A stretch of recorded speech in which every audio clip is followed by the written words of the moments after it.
in chief during this newer budget process.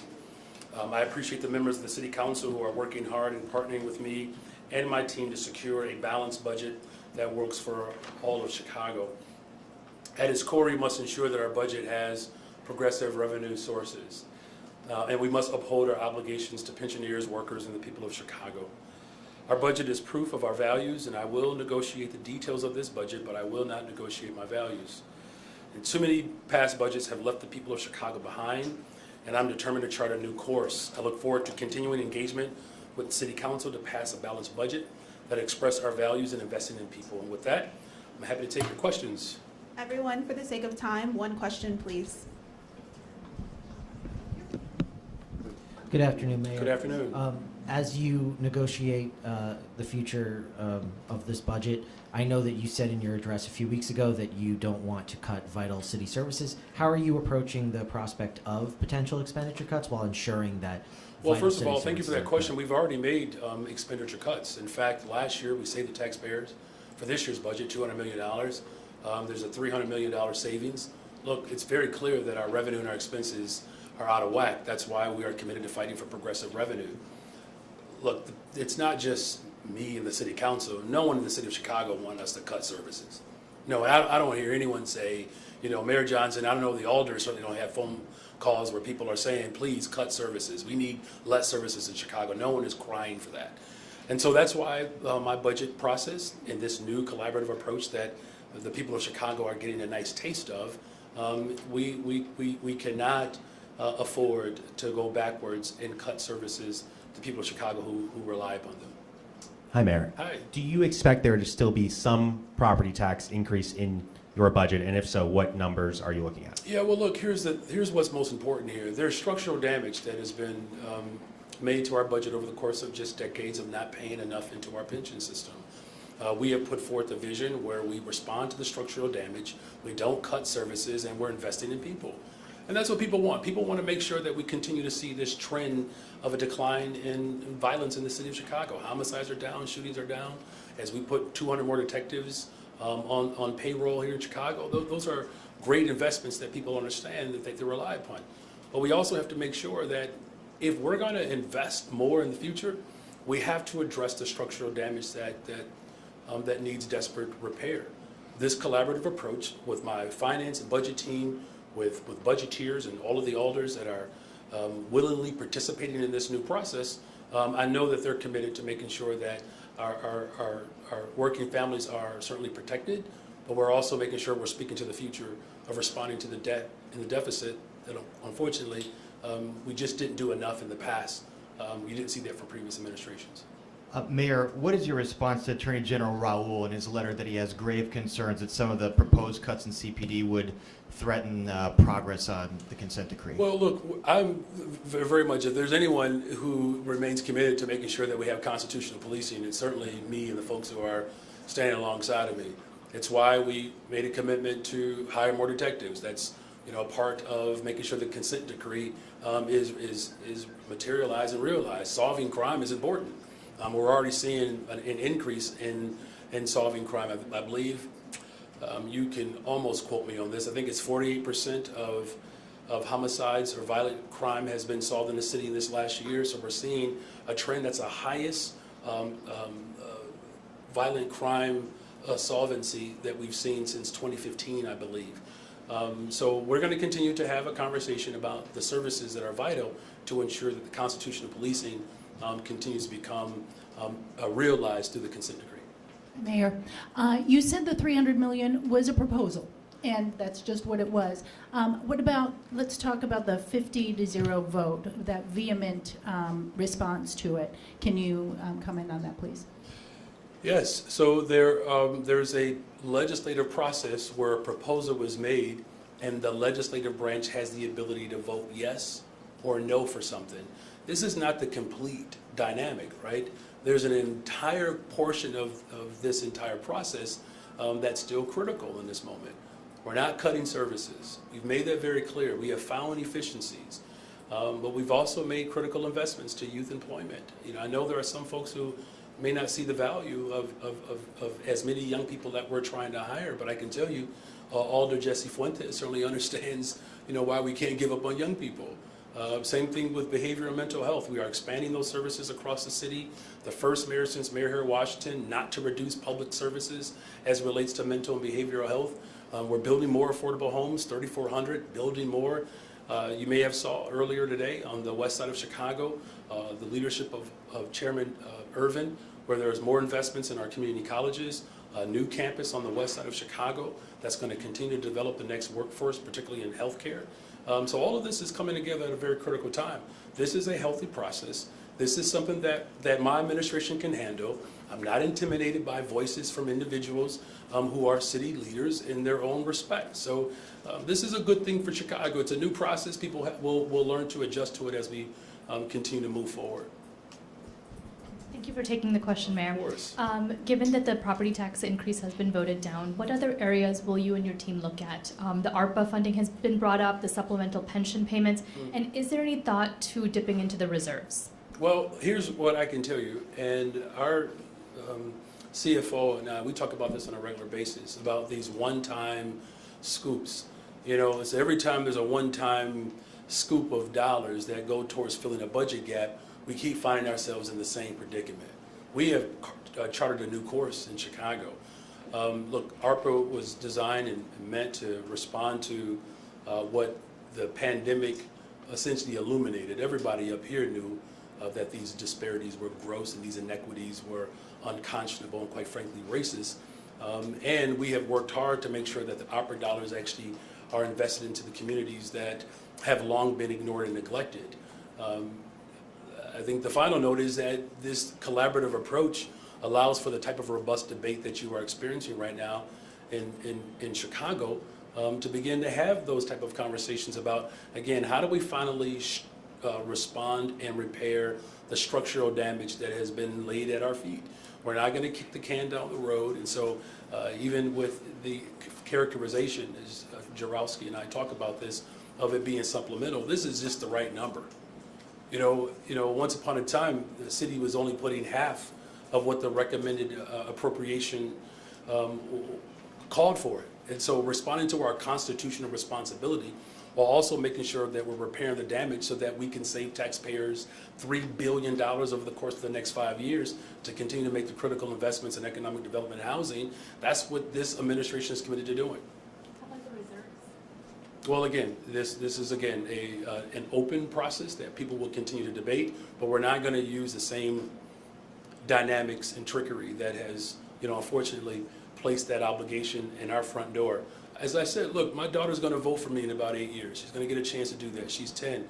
I don't want her to go into that voting booth saying, Dad, you could have done something when I was in 5th grade. And now I'm about to graduate from high school and we're still stuck in the same situation. So for my daughter, Brayden, and all the other 10-year-olds that are out there, when they get to vote for me in 2031, is that right? 35? Something like that. Clearly, I'm a social studies teacher. You get my point. When she votes for me, we won't have the same damage that we are experiencing right now. Good afternoon, Mayor. Good afternoon. One of the older people we spoke to this afternoon said that the city's budget has swelled over the past 4 years, that the budget is just too big. So there's a lot of middle management, a lot of fat that can be trimmed. Made the suggestion of perhaps 1 furlough day per person per pay period. Is that something you're open to? To cut services? No, we're not committed to cutting services. Which day do you think Chicagoans want police officers not to be on the job? Or streets and sanitation? Like, which day do we pick to make sure that firefighters and EMTs are no longer available on that day? Which day? So if it's not property taxes, it's not furlough days, where does the money come from? But look, this is why, so let me just say this, where the money should come from is the ultra rich in this state. And look, we fought for that. Here's what's awesome too about the people who are standing alongside of me. The Black Caucus, Latinx Caucus have had trips to Springfield as a collective. It's the first time, I believe, that type of organizing is happening. And so we're just going first in Chicago. Be very clear. The state of Illinois, $3.1 billion projection. The state of Maryland, $2.7 billion projection deficit. This is a problem that exists all over the country. The city of Chicago, we're just bold enough to say, look, we'll go first. We'll have the robust conversation. We'll work through to make sure that we're not cutting services, because the people of Chicago do not want us to cut services. I can guarantee you that. There's not one person in this city that is lining up to say we need to cut services. but we also have to make sure that we find progressive revenue moving forward. There are options that are on the table that we will look at locally, but the ultimate goal is to make sure that we're working with our state reps, our state senators, our governor, our county commissioner, our county board president. All of us require progressive revenue in this moment, and we can no longer afford the ultra-rich, big corporations to continue to get away with not paying their fair share. So to be clear, no furlough All days? right, how many questions do you get? Just a follow-up. Okay, that's not a follow-up, that's literally the same question, but thank you. Hi, Mayor. Hi. So the alders that we've talked to said in their service in city council, not once has there been a tax proposal that has universally been shot down by every single person at once. Why do you think that happened today? Well, look, am I aware of the drama that has existed in city government? Absolutely. It has been traumatic for people. So traumatic that it provoked me to run. And the people who are standing up here with me have that same motivation, is to actually get it right. Now, I know we're committed to repairing the structural damage. We're committed to that. We're committed to making sure that we're investing in people and not cutting services. And so to have an opportunity where you don't have this dictatorial style, where you take it all at once, you have these little private conversations, maybe some, maybe more out loud, but you have these conversations behind closed doors, you do some, finagling, and then you come out with a proposal, everybody stands and either says yes or no. This is far more robust. This is what Chicago wants. We're going to pass a balanced budget that doesn't cut services and invest in people. This is just a newer process that people get to adjust to. As the First Lady always reminds me, she says, Brandon, you inspire people. So where people have been shut out the process, they're being included into the process earlier. And I can tell you, there are individuals up here who've been a part of this process longer than I've been an elected official. And they can tell you this is unprecedented. Now, everybody's motivations, we can't get into the hearts of man or women. However, what I can say is that our treasure and our heart will be aligned. That's what the scripture said, and we're going to make sure that we carry that out. Mayor, good afternoon. Are you looking at exploring other taxes, the amusement tax, liquor tax, and for residents who may not have an appetite for that, who say that will simply just make it more unaffordable to live in this city? Well, look, that's a really good question. It's, I appreciate the frame of that. Whether it's a property tax or any other tax, people will be impacted. They will be. What we're working to do is to mitigate mitigate further harm. And the harm is the structural damage that we have to address in this moment. And everybody here is committed to responding to the structural damage. We're also committed to making sure that we're not cutting services and investing in people. But again, I can't emphasize this enough, that the transformation that really needs to take place right now in this country is that we have to have state government and federal government work to ensure that those who are ultra rich in this state, in this country, have to pay their fair share. They continue to get away with not living up to the hopes and the promises and aspirations of what it means to be a nation, one nation, indivisible, right? Literally fighting for justice for all. That's the goal in all of this. So we will continue to have this robust conversation, and I'm confident that we'll be able to land it. Hey, Mayor, Hey. now for something completely different. Will you attend, or will you honor the family's wishes regarding Officer Enrique Martinez's funeral on Monday? They've apparently asked that you not attend. Well, look, again, I want to express my deep and profound condolences to the Martinez family. Officer Enrique Martinez served this city with tremendous honor and value, and we will continue to honor his life and his legacy. We're also going to make sure that we ensure that we do everything in our power to keep families safe, and Officer Martinez paid the ultimate sacrifice. That's what's most important here, is that we honor Officer Martinez and the family. Well, will you honor that request by the family not to attend the funeral? Yeah, well, again, here's how you actually show honor, is that we actually pay respect and give the family our deepest condolences, and I will continue to do that. Hi, Mayor. So earlier this week, you said your property tax increase proposal was a way to grab people's attention. Some alders have been a bit critical, saying, obviously now it sounds like there's a collaborative process and a negotiating process underway. Some alders said there should have been more of that before you proposed your budget, so today's vote may have been Yeah, avoided. there was more of that, right? Like I said, there's a brand new process here that people are adjusting to. I don't believe we've ever had the system of budget tiers the way that we've configured. Again, multiple community meetings. There have been conversations over the past year about these challenges that we are facing as a city.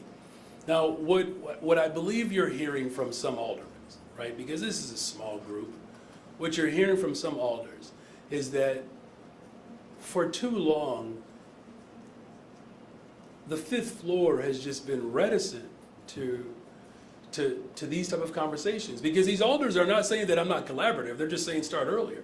Well, we've had budget forecasts, and our budget director can speak to this. There are certain elements of this conversation that requires other steps and other, I guess, within the timeline, certain elements to be able to land before you can have the type of substantive debate that we're having now. To our budget director, do you just mind just walking people through like what that process entails from the time we made this projection last year to all the steps that we are taking? So for some people, it may be that they just got to class late. Sometimes that happens, but the good thing about me as mayor of the city of Chicago, I don't make people truant. They might be tardy, but they can still participate. Director Guzman. Good afternoon. Good afternoon. So since the time that we made the forecast last year, we made a very concerted effort to not only begin our budget engagement process earlier than we've ever done. We started in really in January and really kicked it off in March, talking with stakeholder groups, residents about what their priorities were.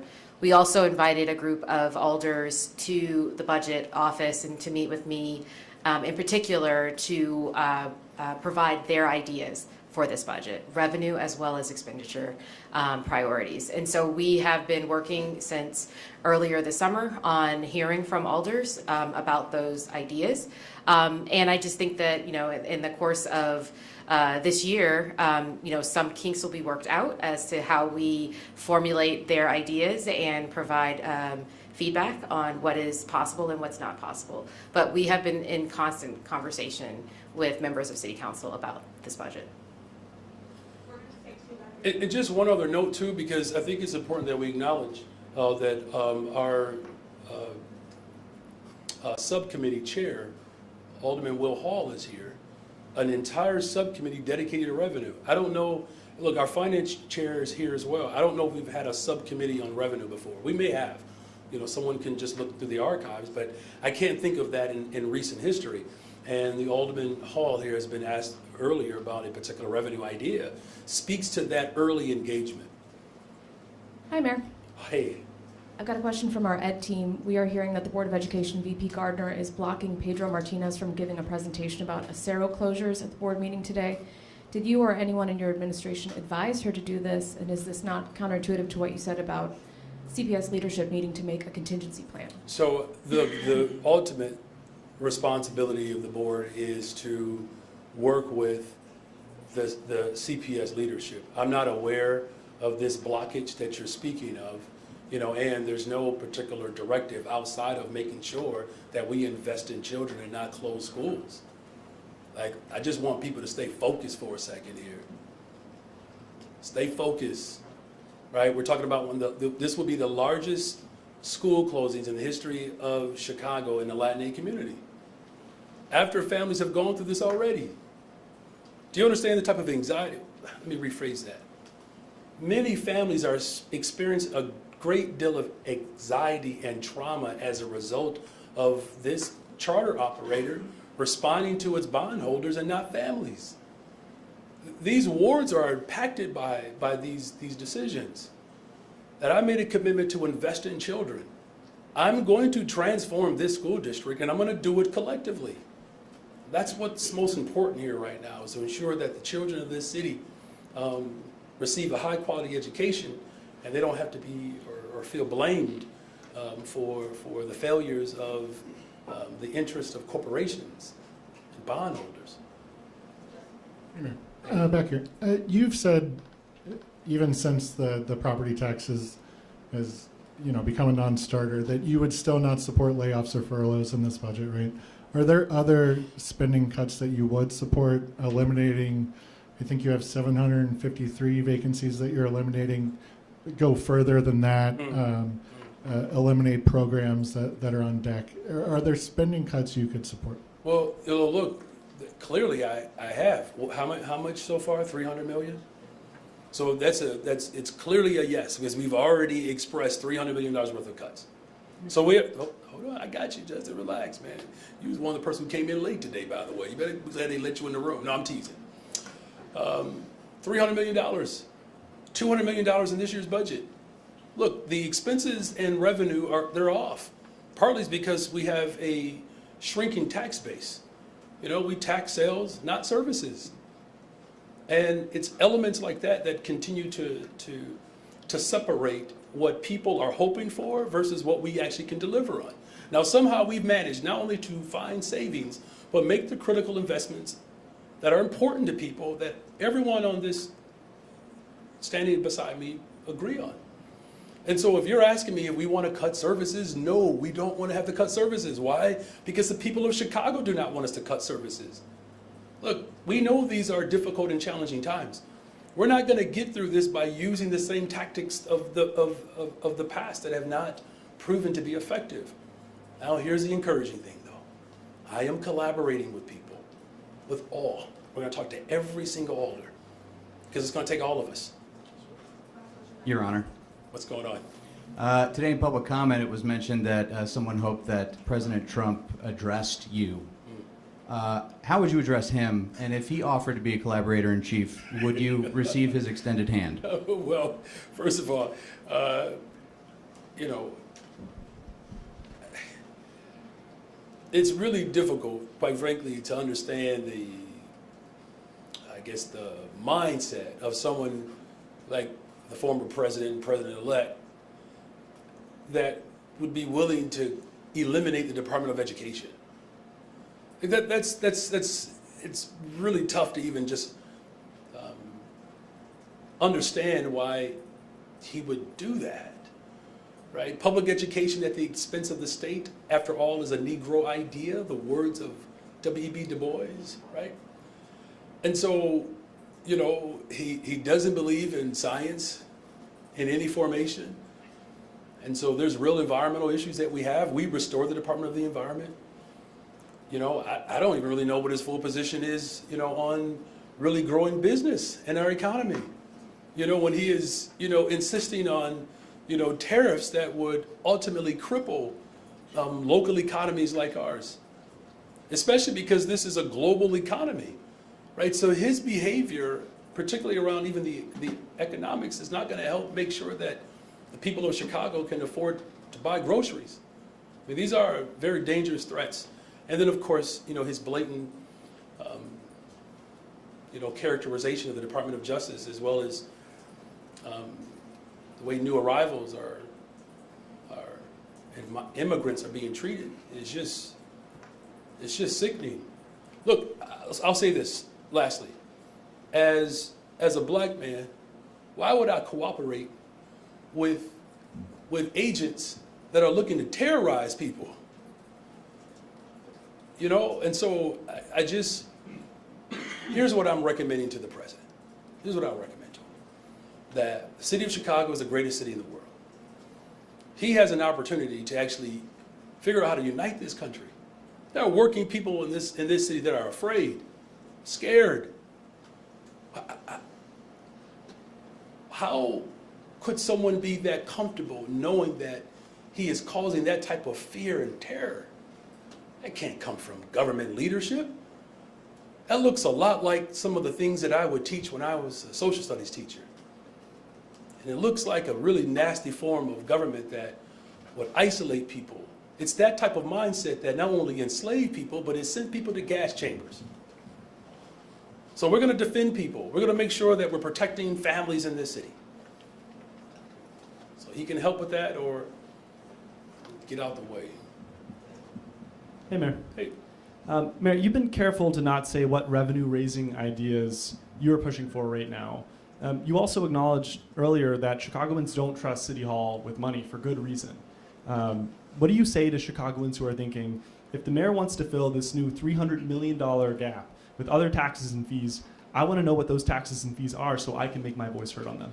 Yeah, well, they're making their voice heard on them. There's no secret to the different ideas that are available. You only can tax so many things in Chicago. There's not like a new tax in this particular moment that people are either have not heard of or just hearing about. I mean, what I would also say is not just city government. They've had disdain towards all levels of government. That's not unique to Chicago, and neither is this deficit.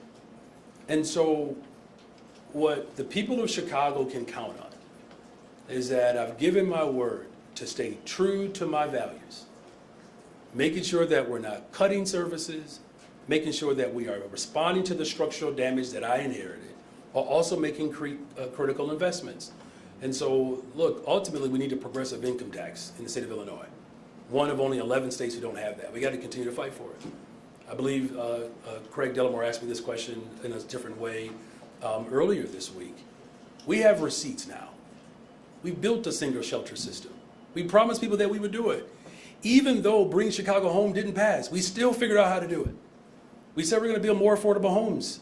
We're doing that. We said we're going to invest in young people. We said that we will build a better, stronger, safer Chicago, and we're doing that. 2 consecutive years in a row where violent crime continues to drop. Since I've been in office, credit score has gone up. Our credit rating has gone up. Now look, we have to continue to prove to the people of Chicago that they can trust us in this moment. And that's why we've created this new process, so that they actually can build more trust in government. It's trust in our education system, trust in our police department, trust in our public health department, trust in our transportation system. It's building trust across the board. Now again, we are not afraid of that challenge. And that's what the people of Chicago are embracing right now, and I'm looking forward to full engagement, or fuller engagement as we move forward. Thank you. Hi, Mayor. How are you today? I'm doing, well, you know what? This is something special today, but I'm doing fine. Thanks for asking. No problem. So I'm hearing from some alders that are now considering a closer examination of CPD's budget to identify potential savings. Do you support reducing CPD's budget? Why or why not? Well, they took a 3% cut like everybody else, right? Director Guzman. Look, it's not, I believe we have to examine everything closer. And it's about time, right? We provided this opportunity last year. We're growing this out this year. And all of the alders that are standing beside me today have led courageously to open up a process that's more collaborative, and I am here for it. Mayor Johnson,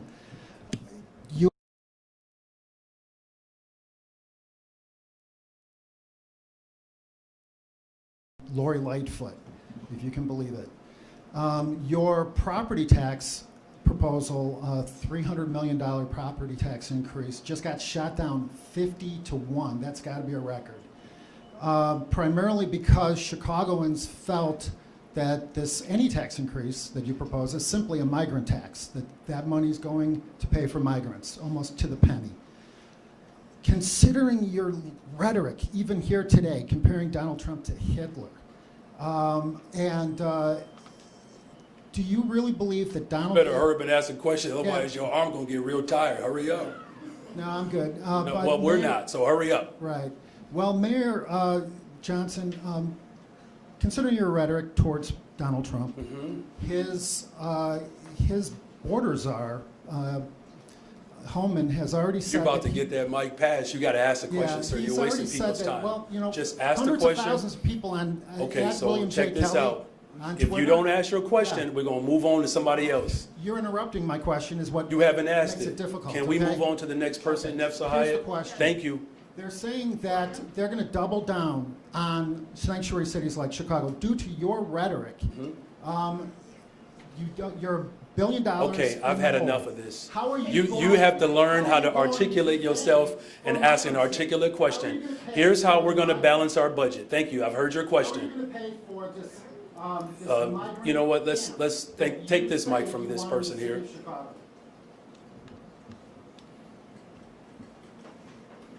Go ahead, Craig. Are you going to answer the question?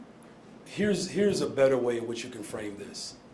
Are you going to ensure that the behavior that you continue to conduct with, are you going to ensure that you're going to stop it? So you're asking me not even a question. You're going on a monologue. You interrupted the question. Mr. Mayor, do Craig, can you ask the next question? Thank you. Good afternoon, Mayor. It is a good afternoon. Alderman Hall, right back there, has proposed regulating and taxing hemp products that are for sale around parts of the city. How do you feel about that proposal? Some people in Springfield want to ban it entirely. Well, look, first of all, I commend the leadership of Alderman Will Hall. As a brand new alderman, he came in here and he took on a challenge, and he has great tutelage right now too, working with our finance chair to ensure that we're having a robust conversation about revenue. Here's what I can say, is that there are a lot of ideas that are being proposed and presented. I'm taking all of those ideas seriously, and I appreciate what Alderman Will Hall, as the chair of this subcommittee, and his leadership doing something new in the city. It takes a lot of courage and thoughtfulness to engage with such, I don't know, tenacity, quite frankly, and love. So we're going to continue to look at it. I think it's pretty neat coming from a pastor too, by the way. So.